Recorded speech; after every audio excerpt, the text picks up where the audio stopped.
I do honestly wonder what's going on with Kate Middleton. I kind of see a shift going on. I know that her and William don't have the most public affectionate relationship, but he is gearing up to be the next king. She would be the next queen. This is them on levels that would be, honestly, when I talk about Meghan and Harry, when William and Kate become king and queen, it's like a whole nother fucking game. Like, I don't think that there's gonna ever be, I hate to say, comparison in this kind of fight that they're in, or whatever is going on within this rift that is within the family. But I can see with Kate, I know that we are transitioning to the fall, but we know just like subtle things. We've seen the picture of her and William at the football game.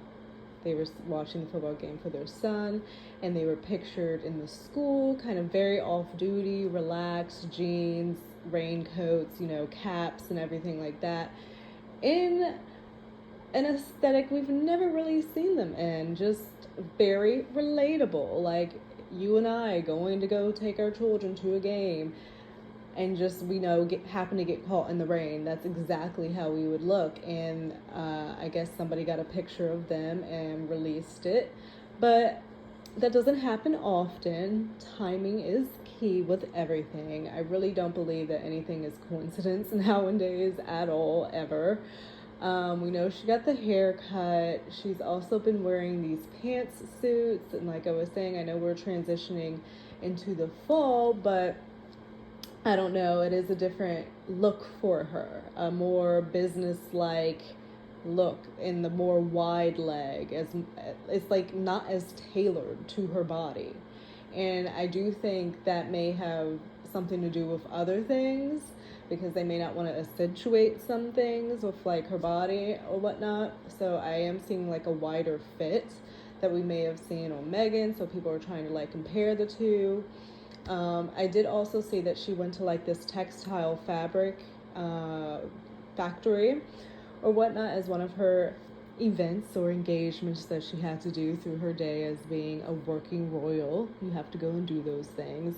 And I did see where she was photographed, I believe it was like in this green pantsuit. Again, not as tailored, not as form-fitting as typically her fits are, because I really do think that they are trying to not accentuate her body because she has a thinner frame. And there's just been other things out there that people have been whispering and talking about. But there was another picture where I saw that she had like kind of bent down to kind of like, it looked like get something off of her shoe. Now, while that is like normal for us and normal regular people, doing that is like not without a second thought. But I feel like as a princess, it's kind of different. Your every movement, every breath is watched. And she has done very well at having like this perfect image. And I'm wondering if they're trying to like shift them into being more relatable, more human. You know what I mean? Because nobody's perfect. Nobody's perfect. And then I also saw Vanity Fair in the article referencing her as Princess Kate instead of Princess of Wales. So I'm like, I wonder if there's something going on or something to be said about, trying to Harry and Meghan have had a good run in the press here recently. If you're fans of them, you think that they've had a good run. If you despise them, you think that they've been showboaty, seeking of attention, and all those things, as always. But they've been out there quite recently, and they've been putting on the show of the loving couple, really dispelling those divorce rumors that had been out earlier this year or earlier this summer, really dispelling the rumors of them being kicked out of Hollywood by them showing up at Kevin Costner's charity event with like Oprah and Ellen, Portia de Rossi. So they're really trying to dispel some of this stuff. And I also think with her coming out in these different fits and everything selling out so quickly, they're definitely trying to do some things probably in the background with her, maybe getting some sponsorships and stuff like that with working with WME. But I'm interested to see where they go. But with William and Kate, I think that their situation is even more interesting because they're not as out there. Like when I really think about it, it's so much more mysterious and so much more to speculate about and think about. Like we hear little, like, you know, what was her name? Rose. I forget her last name, but her first name is Rose, the woman with whom they're saying William is, you know, had an affair with Kate on. And then other things about like William's sexual preferences and shit like that. Like we don't really hear much about this couple, and they don't show that much affection in public. And I just feel like there's so much there, and I can see in Kate, like, oh my god, like to be that perfect and to like put on that much, to be able to put on that person every day, like persona every day, and to get up and do that shit every fucking day. I just feel like there's something so strong about her, and B, mysterious about her. Like I feel like there's something there, and like Kate behind the scenes would be something that like we would be like, oh my god, girl, hold up, what? And if we're going by Megan's story, she was the one that made Megan cry and not the other way around. So I feel like she's got a little bit of bite to her, but they would never let her show that part of herself. But I really do think that William is gearing up, and the forefront of his mind is him taking kingship. I don't want to say in the near future, but in the future, it's inevitably going to happen. But I'm watching them too as well, and then William coming on the solo trip to New York right after the trips that Meghan and Harry were taking, and they were all loving and all together and holding hands and this, that, and the other, just being like the perfect couple seemingly. And then the stark contrast of like the single bachelor out in New York, taking a jog on the streets and like going through Central Park and stuff. I don't know, like the optics of that, obviously, like they pay people to think about optics and shit and how things will look. So either like something's going on, or I don't know. I just feel like there's something going on, but what the fuck do I know? I definitely feel like Kate's less tailored clothing and stuff like that, and with her hair being cut and making her face look fuller. I'm just noticing little things that make a bigger picture, but it can all be fucking speculation that mean absolutely fucking nothing at all. But again, it would just be that so hard to be them. Like I'm somebody in the middle of in Maryland, on the other side of the fucking world, talking about these people. I could imagine it being so stressful and hard, where like, you know, all eyes are on you all the time. They're watching your every move, waiting for you to fuck up, like just waiting. And you've got people who want you to fail or want you to fuck up, and you know, for both sides. So I really feel for them. I really do. So I am seeing that the writer's strike has ended on Wednesday at 12 a.m. 148 days. They were striking for the second longest in history, and they got their needs met. And I think that's pretty awesome. But I also think it's cool to see that, you know, they held out for the second longest time, 148 days, and they were able to get their needs met. Staff writers are going to get paid for their work. I the fact that they weren't or were getting pennies before is just mind-boggling to me. Seeing the residual checks even actors were getting, you know, I can only imagine what the writers were getting, because they like to pay what they deem the smaller people a hell of a lot less than what they would pay like the leading actors and, the faces that we know and see on our screens every day. Than the behind the scenes production people, which is just not fair because they are actively making the show, movie, whatever, run. They are the ones who are making it work. If they don't have them, you have nothing. Obviously, which is why all the shows were shut down and whatnot. One thing I was wondering about, because I know it's probably because Modi may be like an independent film, and maybe because it's being filmed in Budapest, but like Johnny, like being directing his movie and everything, I guess it wasn't affected with any of the Writers Guild striking that was going on. But I'm happy for them. I'm really happy for them. I think that it's excellent. I think that a lot of different industries are going to be seeing what has taken place. I know that Bethany Frankel was supposed to be heading the whole situation or maybe union with the reality TV stars, because learning that they get absolutely no residuals at all. Like, not even all those checks that we saw of like cents, literally like a cent. They would literally cut a check for like a couple cents and send it to somebody. Reality TV stars got nothing. Nothing.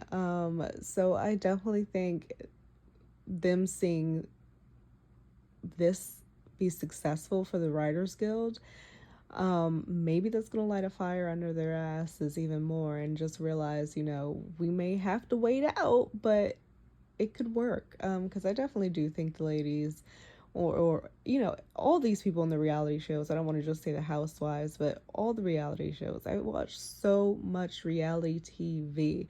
So no, I definitely think that it's deserved, and I am happy for the Writers Guild. So this is crazy. I'm looking here. Well, it's crazy and it's good. But so part of the agreement is for high budget daytime serials.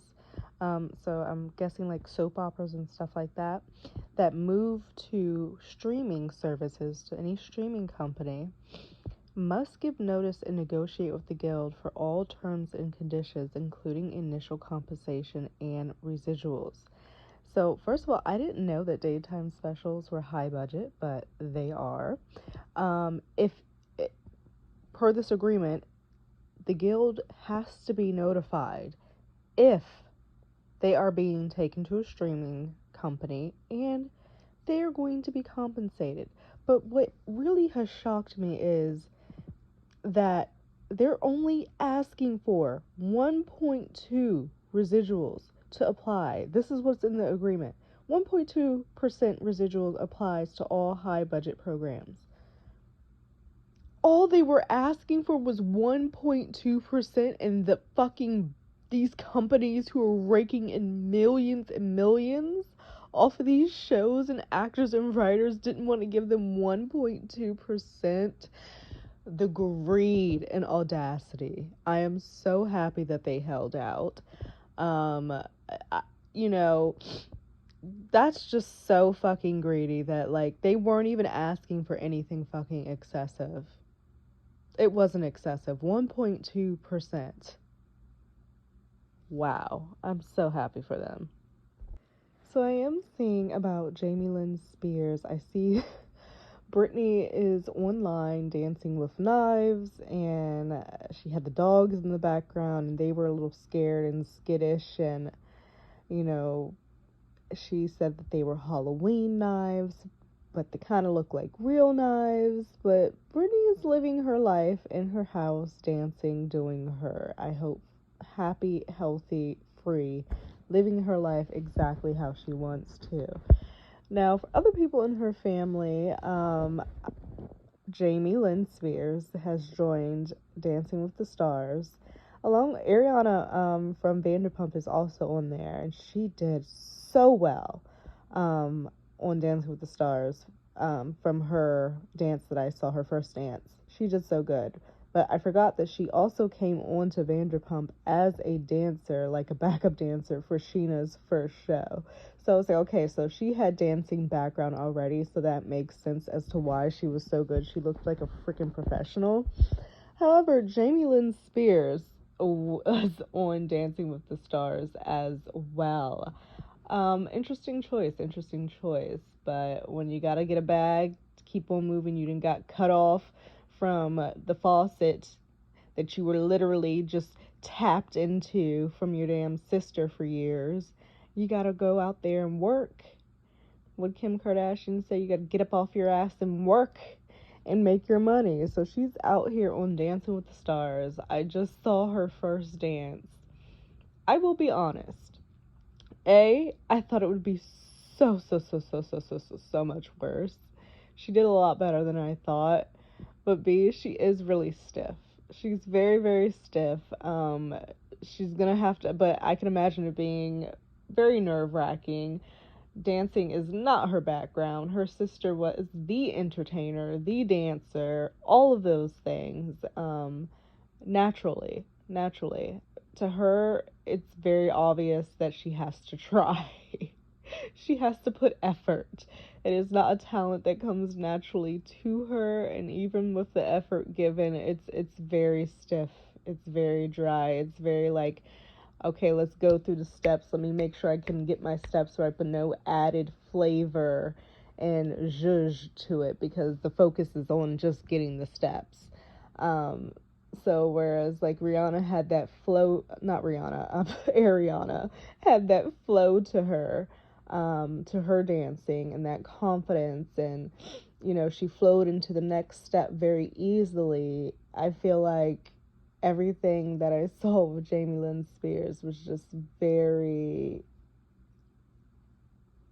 you could see she was thinking about it in her head with every single step. But she did better than I thought she would do, so I will give her that. I'm also seeing that Britney Spears and Jamie's mother is apparently having to go back and like work as a substitute teacher just due to, how expensive life is. I mean, man, I literally went to Wendy's. I got a medium blueberry pomegranate, and I got some Baconator fries. $9.38 for fries and a drink, damn near $10 fucking dollars. It's expensive, so like I get it, but I guess it's because also she's been cut off from Britney's tap, and they no longer have control. So now she's having to go back to work and teach because she's not being supported by her daughter anymore. And I guess Jamie Lynn Spears isn't supporting her either, because she has to get up on Dancing with the Stars to support herself. So she's back working. And I'm just like, damn. Well, on one hand, I get it, because it's just fucking hard out here, and I'm never gonna shame somebody for doing a job or working a job. But on the other hand, I'm just like, damn, y'all really fucking blew that shit. Y'all were living off of her for fucking years. And now, look, you gotta get out there and fucking work. Gotta get out there and work. And Britney can be around her house and dance with knives and her dogs and live off of her money as life should be. Because at the end of the day, people can be concerned that, have everything to say on Britney. But I really do think she's had a very hard run of it. And whatever happened in those 13 years, we don't know. Hopefully the tell-all book that she has coming out will let us know. But that shit, I'm sure, was hella traumatic. The whole situation with her sons and Kevin Federline, Sam Asghari, people constantly taking advantage of her, never knowing who to trust. That's a lot on a person. So I hope Britney is okay, safe, and happy. That's what's most important. Okay, so I decided to pull up the agreement, well, the summary of the agreement, because I was just so shocked off of that 1.2%. Like, they really weren't asking for much, and these big companies, they don't give a fuck about anybody. But anyway, I'm just so happy for them. So anyway, terms of agreement are September 25th, 2020 2023 through May 1st, 2026. Okay. So the minimum increases. There will be an increase by 5% on the ratification of the contract, 4% on 5/2/2024, and 3.5% on 5/2/2025. Some minimums and rates increase less, mostly by 3% each year. While a few rates increase only once, do not increase over the contract. These exceptions are the result of patterns established in the industry. So they're going to get an increase by 5% on the ratification on the contract, and then going into next year 5%, and then the next year in 2025 it'll be the 3.5, and the rate some minimums and rates increase, and then I'm sure like after 2025 they'll go into another agreement because this one ends May 2026. Also, increased health, pension, and contribution rates. Excellent. The health fund contribution on reportable earnings will increase to 0.5% in the second year of the agreement, from 11.5% to 12%. The Guild also has the right to divert an additional 0.5% in each of the second and third years of the contract from various minimum increases to either the health fund or pension plan. Oh. Each writer of a writing team employed for a script will receive a pension. Good. Duh. That should be like in health contributions. Yes. Up to the relevant cap as though they were a single writer. Thank you. So if there's a writing team or writing group, each writer on the team will be employed for a script and will receive a pension and health contribution. I am happy to hear that. In addition, when a writing team is employed on a series, the contribution for each writer on the team will be made on the full weekly minimum instead of 1/2 of the weekly minimum. Wow. They have regulations on the AI, y'all, because I know they were worried about that too, like AI coming and like just taking people's jobs within the industry because they can like put faces over, like it's just foolishness. But they've established regulations for the use of artificial intelligence on MBA covered projects in the following ways. AI can't write or rewrite literacy material, and AI generated material will not be considered source material under the MBA, meaning the AI generated material can't be used to undermine a writer's credit or separated rights. I think that is excellent.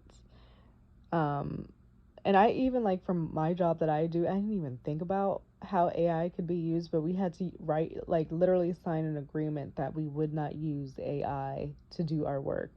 Very interesting. But AI, these film industries, film companies cannot use AI to rewrite or write literary material on these projects. And the AI writing cannot be used to undermine a writer's credit or any separated rights. I couldn't imagine someone doing them like, oh, by the way, I have this AI generated script that I think that just would go way better than whatever came out of your actual human thinking brain that you spent blood, sweat, and tears. I would be so fucking insulted.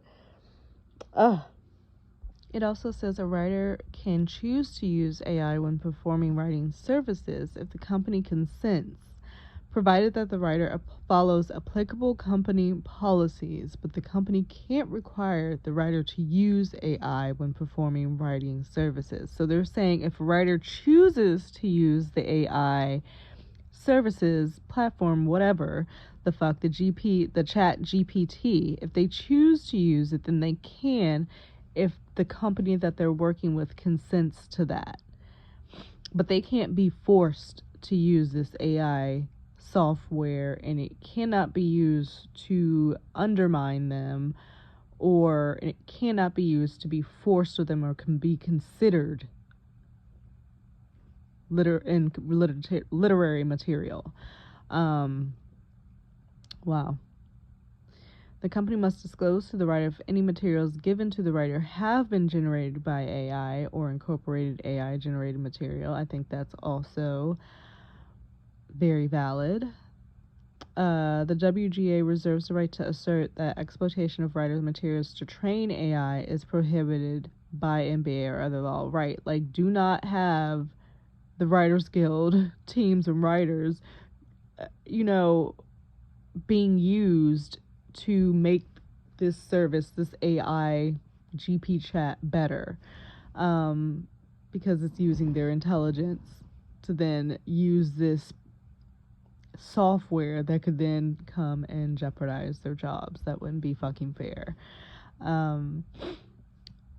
So they have a lot. They're getting foreign streaming residuals. They're getting viewership-based streaming bonuses. I know that's fucking right. Get your shit.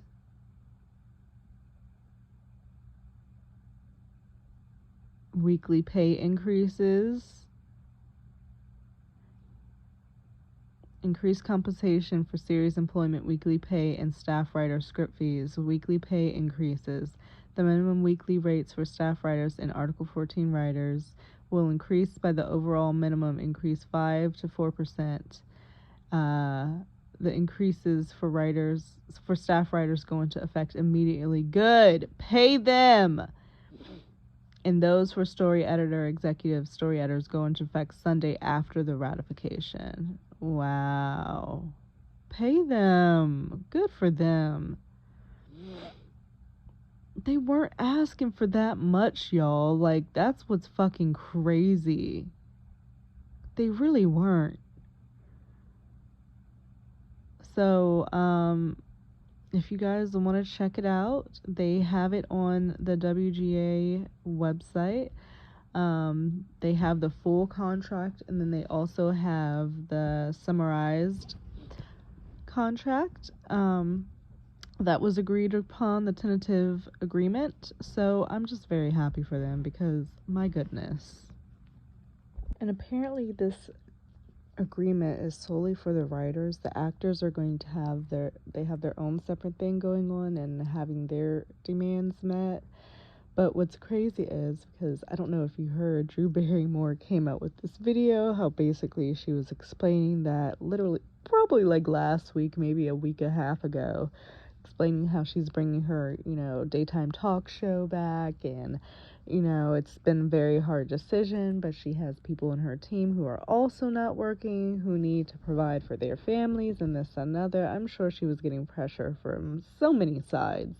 But the fact that the agreement happened like a week and a half after she just got like dragged online for deciding to bring her show back, I'm just like, oh, Drew, if only she could have held out for like a week and a half, just a week and a fucking half, and like none of that would have happened. But I am happy for their demands being met, and I just think it's excellent. People need to get paid for what they do, and I don't understand why these companies just don't want to pay people to do shit. It's so fucking annoying. It's just like in every fucking industry sees it.